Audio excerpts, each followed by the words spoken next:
How to Win Friends and Influence People by Dale Carnegie is a book that many might consider to be the original self-help book and is a timeless classic. I recently finished reading it, and I'm going to share some of the things I learned from each of the 4 parts of the book. Okay, part 1 is fundamental techniques in handling people. One of the things that really stood out to me from part 1 and then continued throughout the book is this quote from John Dewey.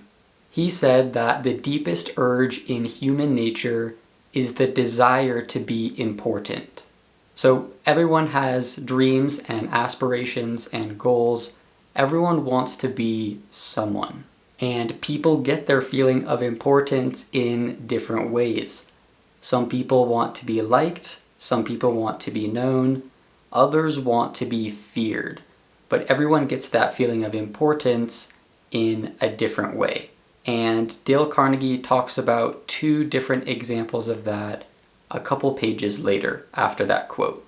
John D. Rockefeller is a famous businessman and oil tycoon, and he is widely considered to be one of the richest men of all time.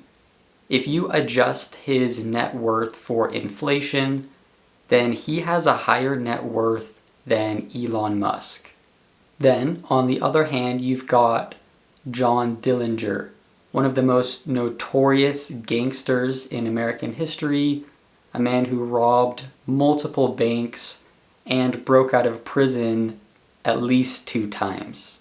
And Carnegie explains that Rockefeller got his feeling of importance from building a brand new hospital in China, while Dillinger got his feeling of importance from being public enemy number 1. So the principle is the same in both cases. They both had a desire to be known for something. They just went about satisfying that desire in very different ways. Okay, now I'm going to share 2 more quotes. If there is any one secret of success, it lies in the ability to get the other person's point of view and see things from that person's angle as well as from your own. Henry Ford. If you get one thing out of this book, an increased tendency to think about things from other people's point of view and see things from their angle, it may easily prove to be one of the building blocks of your career. Dale Carnegie. And each of these related quotes describe something that I have learned for myself.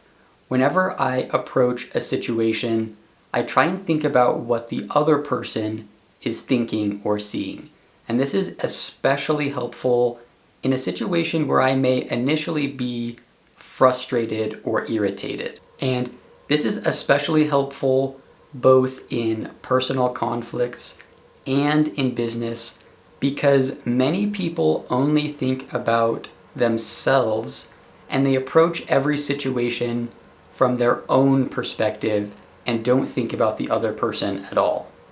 Okay, part 2 is called 6 Ways to Make People Like You.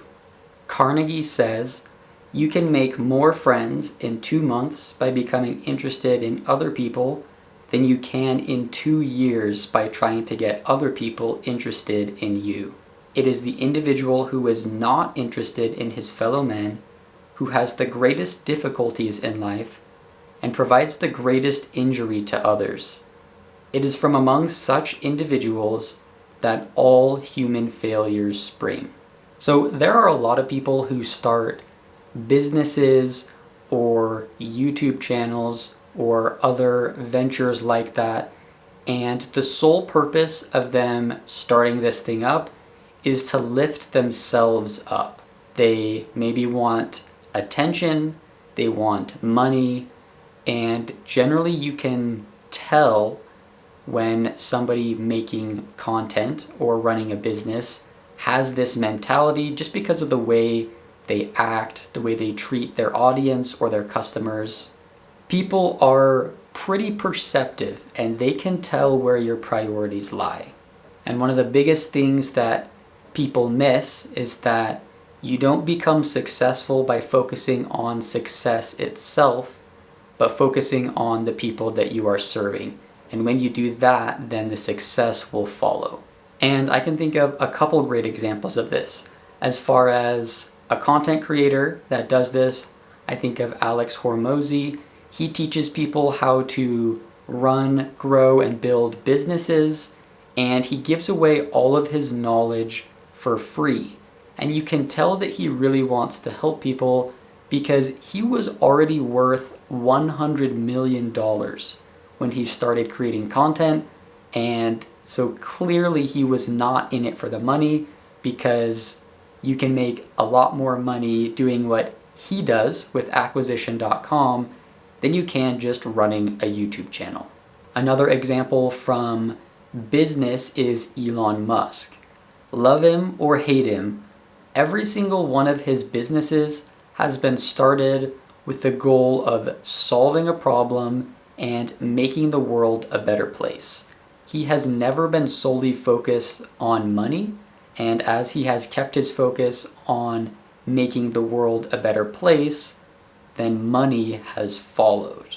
Okay, next insight from Dale Carnegie is that happiness does not come from outward conditions, but from inner conditions. And he shares a great quote from Abraham Lincoln in this section. Most folks are about as happy as they make up their minds to be. And I could honestly make a whole video on this subject, but those two quotes remind me of another quote. This one is from Russell M. Nelson. He said, "The joy we feel has little to do with the circumstances of our lives and everything to do with the focus of our lives." So a great way to tell how someone is going to do at life or how successful they're going to be is how they view their circumstances. Poor, lazy, and entitled people look at their circumstances and blame them for not being or doing what they want to do. They use their circumstances as an excuse. Meanwhile, wealthy, successful, and influential people look at their circumstances and find out what they can actually do to change, and then they do it. And oftentimes you'll find with extremely successful people is they're already doing all this good and they're being super productive, they have tons of money, and yet they still feel like they're not doing enough. You can also tell a lot about someone's mindset based on how they see successful people. People who criticize billionaires and other wealthy people for the simple fact that they have money gets them nowhere. Instead of criticizing other people for acting, then worry about yourself and what you can do to change your circumstances. Instead of complaining about the problem, do something about the problem. And once you develop this mindset, then people who do not have this mindset will stick out like a sore thumb. Okay, next, Dale Carnegie talks about two different instances where he was at a party and listening got him really far. So the first time he was talking to a woman, she asked him about some of the places that he traveled to. It came up that she had recently returned from Africa on a trip with her husband. And so Dale Carnegie got all excited and he's like, "Oh, please tell me all about it. Let me know how it was. I've always wanted to go to Africa." And he said he didn't even have a chance to speak for the next 45 minutes. And he just sat there and listened and took in all the information. Another example is that he was at a party and he was interested in botany, and there was a botanist there. He began asking the botanist questions and then just sitting back and listening to the responses, and he ended up talking to the botanist for hours throughout the entire party. And then at the end of the party, the botanist told the host how Dale was a most stimulating conversationalist or something to that effect. And Dale is sitting there thinking, I barely even said anything. I literally just nodded my head, listened, and asked further questions. So listening is a very rare skill in today's day and age. Most people who are in a conversation are thinking mostly about what the other person is saying, how it relates to them, and what they can say next to contribute to the conversation. But what Dale recommends is instead of thinking about what you're going to say next, just simply listen to what the other person is saying, and then you will know what to say. Another way to think about this is put yourself in a situation and think about how irritating it is when you're trying to talk to someone but they're not listening to you. Or they ask you a question and you start to answer it and then they just ignore your response, or a couple words in they just cut in and you don't even get to answer the question. Think about how frustrating that is and don't be that person. Okay, part 3 is how to win people to your way of thinking. Dale Carnegie says, "There is only one way under high heaven to get the best out of an argument, and that is to avoid it. Avoid it as you would avoid rattlesnakes and earthquakes. 9 times out of 10, an argument ends with each of the contestants more firmly convinced than ever that he is absolutely right." I absolutely love this part of the book because I wholeheartedly agree. Even if you win an argument, the other person still lost and probably doesn't feel too great about themselves. Not to mention the fact that they probably feel a little defensive and maybe even feel more convinced than ever that their viewpoint is the correct one. Another great piece of wisdom from this section of the book comes from the life of Benjamin Franklin. When Benjamin Franklin was a youth, an old Quaker friend pulled him aside and gave him some feedback. "Ben, you are impossible. Your opinions have a slap in them for everyone who differs with you. They have become so offensive that nobody cares for them. Your friends find they enjoy themselves better when you are not around. You know so much that no man can tell you anything. Indeed, no man is going to try, for the effort would lead only to discomfort and hard work. So you are not likely ever to know any more than you do now, which is very little." That's a pretty stinging rebuke, but Ben chose not to get defensive. He realized that the statement was true and decided to change. Here's what Benjamin Franklin said as a result of this conversation. "I made it a rule to forbear all direct contradiction to the sentiment of others and all positive assertion of my own. I even forbade myself the use of every word or expression in the language that imported a fixed opinion, such as certainly, undoubtedly, etc. And I adopted instead of them, I conceive, I apprehend, or I imagine a thing to be so." So no one likes to be around a know-it-all, and just as frustrating is a person who doesn't listen to you, as is a person who always tells you that you're wrong. Okay, part 4 is called Be a Leader. How to change people without giving offense or arousing resentment. Dale Carnegie mentions that many people start their criticism with a positive statement of praise, then use the word but, and then end with the critical statement. For example, "We are really proud of you, Johnny, for raising your grades this term. But if you had worked harder on your algebra, the results would have been better." Carnegie says that Johnny might feel encouraged until he hears the word but.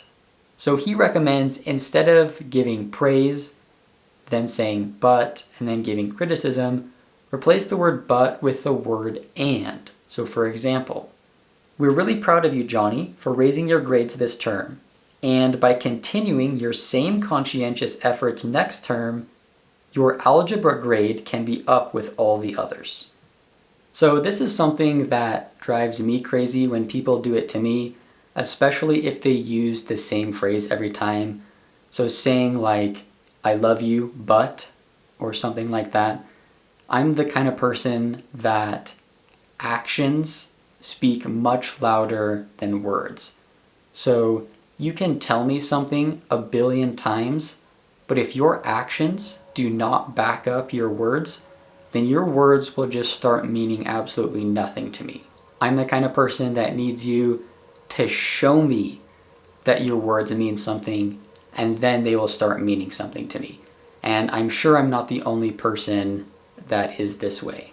Another suggestion that Carnegie makes is to avoid giving direct orders. So he gives the example of O.N.D. Young, a prominent lawyer and businessman in the late 1800s to mid 1900s. And he describes a time where Ida Tarbell, a biographer, was interviewing a man who had worked with Young, and he mentioned that he had never heard Young give a direct order. Instead, he would say things like, maybe we should try this, or do you think this, or maybe if we phrased it this way, it would be better.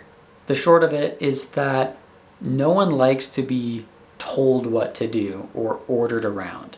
So one thing that I try and do is, instead of using phrases like go do this or you should do this, then I will say I might suggest we do this, or what if we did this? And when I phrase things like that, then I try and come across in a way that signifies I'm open for feedback.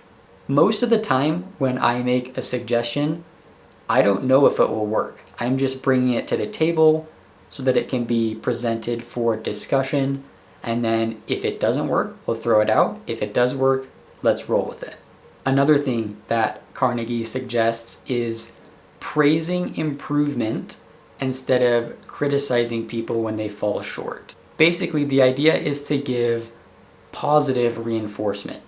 No one likes to be told that they suck or that they're bad at their job.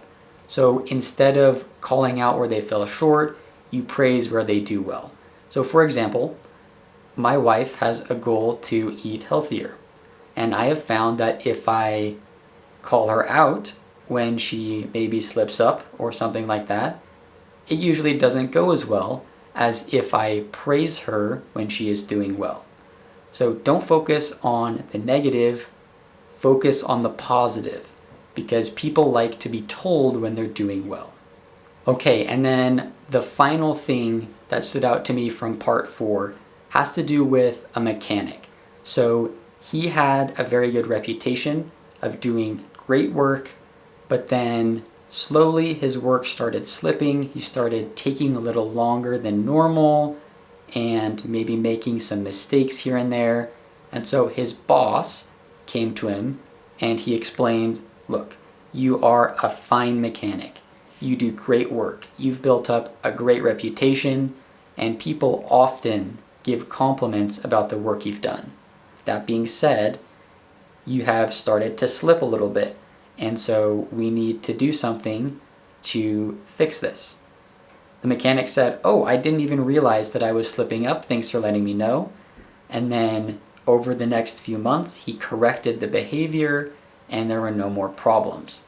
And the point that Carnegie is making here, as the chapter is called Giving a Dog a Good Name, is that if you give someone a high reputation to live up to, then they will try their best to do it. So I'm a person that naturally has a lot of self-doubt and maybe doesn't have a lot of confidence in myself. So if someone tells me, you are a marketing genius, or you're awesome at making videos, you should have 1 million subscribers, then even though I might not really think that, it inspires me to keep going, and that positive reinforcement, that reputation that has been placed on me, motivates me to keep going. So that is a great way to motivate someone and kind of goes along with the positive reinforcement idea. Okay, one last final thought before we go. I love that Dale Carnegie makes a point throughout the book that we should not simply use these techniques to manipulate other people.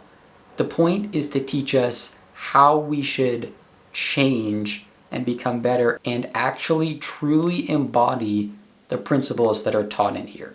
Learning about the techniques in here should inspire us to become better and change our very natures.